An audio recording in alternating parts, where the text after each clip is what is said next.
अस्सलामुअलैकुम। आज हम बना रहे हैं कैरेट केक।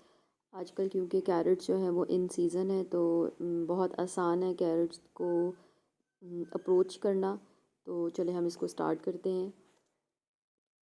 इसके लिए सबसे पहले मैंने ली है कैरेट, इसको मैंने कट कर लिया है। बीच में से इसका जो हार्ड पार्ट है उसको मैंने अलग कर लिया है। कैरेट्स को आप ग्रेटर से ग्रेट भी कर सकते हैं, बट ये मुझे इजी वे लगा इसको चॉप करना। इसको बिल्कुल बारीक आपने बिल्कुल पानी की तरह नहीं बनाना, इतना हो कि ये मुंह में आए तो ये अच्छी लगे। और ये हमें 2 कप्स जो हैं, मयरिंग कप जो है वो चाहिए ग्रेट हुई हुई। तो उसके अकॉर्डिंग आप देख लें आपने कितने आपकी ग्रेट होके 2 कप्स बन जाती हैं। सिंपल आप इसको जस्ट ग्रेट कर लें। और उसके बाद जो है मैंने आपको ये वाला मयरिंग कप मैं इस्तेमाल कर रही हूँ, नॉर्मल जो घर में हम यूज़ करते हैं वो। इसके लिए हम लेंगे 3 अदद अंडे, रूम टेम्परेचर के हैं और इनका साइज़ भी थोड़ा बड़ा है। तो आप अपने जो है एग्स जो भी आप लेंगे उसके अकॉर्डिंग देख लीजिएगा। इसको बहुत अच्छे से बीट करें। इसमें मैंने 1/4 कप जो है वो शुगर ऐड की है। बहुत ज़्यादा ये मीठा नहीं होगा क्योंकि ये कैरेट का है, तो कैरेट का अपना टेस्ट भी आना चाहिए। अगर ये बहुत ज़्यादा मीठा कर देंगे तो कैरेट का अपना डिसअपीयर हो जाएगा, उसका टेस्ट नहीं आएगा। इसको बहुत अच्छे से आप बीट कर लें। और चीनी के लेवल पे ही हमने जो है वो ऑयल ऐड करना है। 1/4 कप ही मैंने वेजिटेबल ऑयल, जो भी आप ऑयल घर में नॉर्मल यूज़ करते हैं वही इसमें हम ऐड करेंगे। और अगेन बहुत अच्छा सा इसको बीट कर लेंगे। जब ये बीट हो के आपको लगे कि डबल अप हो गया है साइज़ में, तो इसमें मैं बेकिंग पाउडर इस्तेमाल कर रही हूँ। 1 टीस्पून मैंने इसमें बेकिंग पाउडर यूज़ किया है। 1 टीस्पून ही मैंने इसमें बेकिंग सोडा यूज़ किया है। और हाफ़ से थोड़ा सा कम मैंने इसमें नमक लिया है ताकि इस केक का अपना टेस्ट जो है वो इन्हांस हो जाए। जब भी हम कोई मीठी चीज़ बना रहे होते हैं तो उसमें हम पिंच ऑफ सॉल्ट डालते हैं, मगर इसमें पिंच से थोड़ा ज़्यादा है, मैंने ऐड किया है इसमें नमक।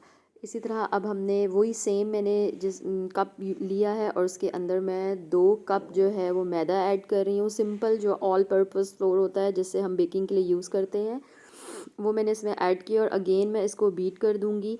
आप स्टेप बाय स्टेप इस चीज़ को फॉलो करेंगे तो ये बिल्कुल बहुत ही अच्छा केक बन जाएगा। ये देखिए इसका मिक्सचर जो है वो बिल्कुल रेडी हो गया है। सारा जो है वो मैदा इसके अंदर बहुत अच्छे से इक्वली डिस्ट्रीब्यूट हो गया है। और अब मैं इसके अंदर ऐड कर रही हूँ सिनेमन का 1 सिनेमन स्टिक मैंने ली है, मैंने उसको ग्रेट कर लिया है। और 1 टेबलस्पून के इक्वल मैंने इसमें पाउडर डाला है। ये ग्रेट की हुई गाजर जो मैंने ऑलरेडी आपके सामने ग्रेट की है उसको मैंने डाल के, और मैं अगेन इसको मिक्स कर रही हूँ। मैंने तो बीटर की मदद से ही मिक्स कर लिया है, वरना आप इसको स्पैचुला या किसी स्पून से भी सिंपल फोल्ड्स भी कर दें तो ये बहुत अच्छा सा इवनली मिक्स हो जाता है। मेरा बीटर क्योंकि ऑन था, मैं स्टार्ट से ही बीटर यूज़ करती, तो मैंने सब चीज़ें ऐड करके मैं साथ साथ बीटर से बीट करती गई हूँ।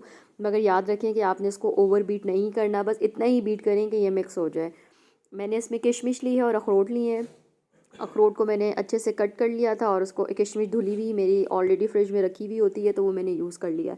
अगर आपको किशमिश का टेस्ट अच्छा नहीं लगता तो आप इस वाले पार्ट को स्किप भी कर सकते हैं। मैंने जो है वो ब्रेड का ही मोल्ड लिया है, उसको मैंने अच्छे से जो भी आप मोल्ड लेंगे उसको ग्रीस करें, उस पर बटर पेपर ऐड करें और साथ ही अपना मिक्सर जो है वो उसके ऊपर ऐड कर दें।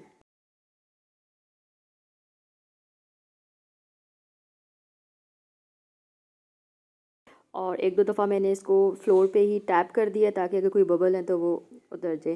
प्री हीट ओवन में 180 डिग्री पे 35 मिनट्स का मैंने इस पर टाइमर लगाया है। अपर एंड लोअर रॉड्स दोनों जो हैं वो मेरी ऑन है। और बीच में मैंने इसको चेक भी करती रही हूँ। तकरीबन 40 मिनट्स मुझे लगे थे और जब मैंने ये बाहर निकाला तो ये बहुत ही फ्लफ़ और बहुत ही मज़े का यमी सा रेडी था। इसको मैंने गरम गरम ही इसके स्लाइस कर लिए। आप देख सकते हैं कि इसमें से धुआं निकल रहा है। आप इसको बेशक 5 से 10 मिनट्स तक के लिए रखें, थोड़ा सा ये ठंडा हो जाए तो भी आप स्लाइस इसके कर सकते हैं। और ये बहुत फ्लफ़ी सॉफ्ट बना है। इसको आप टी के साथ यूज़ करें, रात में खाएं, बच्चों को लंच के लिए भी ये बेहतरीन आइडिया है। और इसको ज़रूर ट्राई करें और कमेंट में मुझे